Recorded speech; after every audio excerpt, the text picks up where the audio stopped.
gik makamagi to kod bero uchumi gi yuto mar oganda. Kawadhi nyime, jodak ma Ganze County ma Kilifi dwaro mondo manyore mongirore mar tieko midhiero mar oro mosebedo ka chando gi kinde ka kinde. Giwacho ni midhiero mar oro kel kod dhier momako thoth jodak ma kono machuno gi mondo gidonje ng'ado yien ka giwang'o kaka maka, tim ma oseketho alwora e gwengego.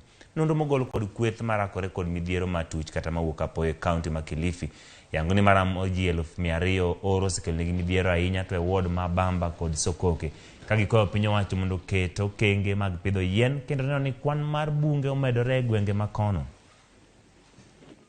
Sente yule ni mkopa Bamba sasa hivi.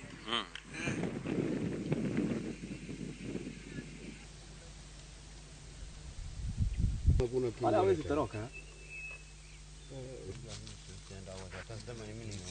Watoto wamekosa kwenda shule kwa sababu ya njaa, na hata wakati mwingi watoto hata wale wanaojikokota kwenda shule wakati mwingi wanarudi wakisema kwamba ni wagonjwa, lakini kithibitisho huwa ni ile njaa imewazidi. Kwa hivyo kama itawezekana ile miradi yani ipatikane ili tuweze kusaidika, masomo yaendelee kwa watoto wetu. Kwa hivyo njaa ndio inaumiza watu kwetu. Serikali ya Uhuru ya Ruto ijue kwamba njaa kwetu watu wanateseka sana.